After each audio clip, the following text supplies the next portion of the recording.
ఐబొమ్మ రవి ఇన్ని రోజుల్లో ఎక్కడా పబ్లిక్గా అతను నోరు విప్పింది లేదు. అసలు అతన్ని ప్రశ్నించిన మీడియా కూడా లేదు. ఇవాళ టీవీ9 ఆ ప్రయత్నం చేసింది.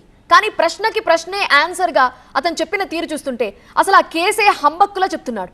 ఆధారాలు లేకుండా ఆరోపణలు చేస్తున్నట్టుగా చెప్పుకొస్తున్నాడు.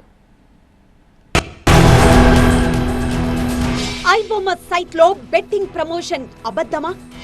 ఐబొమ్మలో ఐ అంటే మంది కాదా? ఐబొమ్మ పైరసీలకు రవికి సంబంధం లేదా?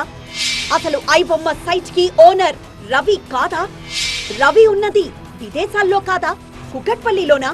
ఈ ప్రశ్నలు లేవనెత్తడానికి కారణం ఇమంది రవి.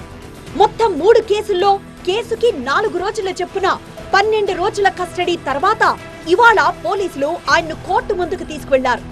సరిగ్గా అదే టైంలో అక్కడే ఉన్న టీవీ9 అతనితో మాట్లాడే ప్రయత్నం చేసింది.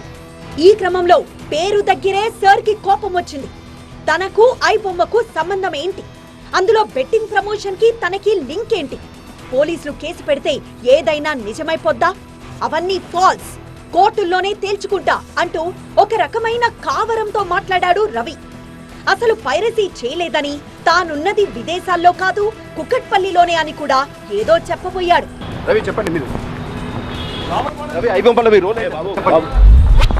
నా పేరు రవి, ఐబొమ్మ రవి. చెప్పండి. కాదు, నా పేరేంటి? అదే రవి చెప్పండి. మొత్తం జరుగుతున్నది మీరేం అడుగుతున్నారు? ఇష్యూస్ సంబంధించి మీరు ఏం చెప్తారు? ఇప్పటివరకు ఎందుకు అడగలేదు? మొత్తం పైరసీ చేశారని చెప్తున్నారు. దాదాపు 4 సంవత్సరాలుగా మీరు ఏం చేశారు? మీ రోల్ ఏంటి చెప్పండి. అసలు మిమ్మల్ని పోలీసులు అరెస్ట్ చేశారు, మీరు ఏం చెప్పదలుచుకున్నారు? కోర్టులో మాట్లాడతారు. చెప్పండి. అంటే రవి, మీరు ఇప్పటివరకు ఈ బెట్టింగ్ యాప్ల ద్వారా కూడా మీరు పెద్ద ఎత్తున డబ్బులు కూడా పెట్టారని తెలుస్తున్నాయి. ఈ బెట్టింగ్ యాప్లో మీ రోల్ ఏంటి? మీకు ఎవరు చెప్పారు? రవి చెప్పండి. మీకు ఎవరు చెప్పారు? ఇప్పటివరకు మీకు అవకాశం లేదు, మీరు ఏమైనా చెప్పదలుచుకుంటే చెప్పండి. కోర్టులో మాట్లాడండి. రవి అవన్నీ ఫాల్స్. ఓకే, ఈ బెట్టింగ్ యాప్ల ద్వారా మీరు ఏం చేశారు? బెట్టింగ్ యాప్స్ నేను ప్రమోట్ చేసిన ఎవరు చెప్పారు మీకు?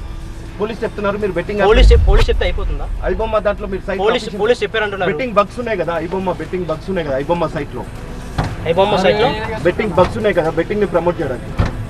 ఐబొమ్మ సైట్ లో బగ్స్ ఉన్నాయి, ఐబొమ్మ రాదు అంటున్నారు. మీ దగ్గర ఏ ప్రూఫ్స్ ఉన్నాయి? ఓకే, మీ దగ్గర ఏ ప్రూఫ్స్ లేకుండా మాట్లాడకూడదు కదా. ఫస్ట్ ఆఫ్ ఆల్ ఐబొమ్మ నాది అని మీరు అంటున్నారు. ఓకే, మీ దగ్గర ఐబొమ్మ నాది అని చెప్పడానికి విన్నారుగా, ఇన్ని ఆధారాలు, ఇన్ని రోజుల కస్టడీ, ఆ తర్వాత కటకటాల్లో మగ్గుతున్నా కూడా ఎక్కడా తగ్గట్లేదు. అసలు కేసే తప్పంటున్న రవిపై పోలీసుల రియాక్షన్ ఎలా ఉంటుందో చూడాలి.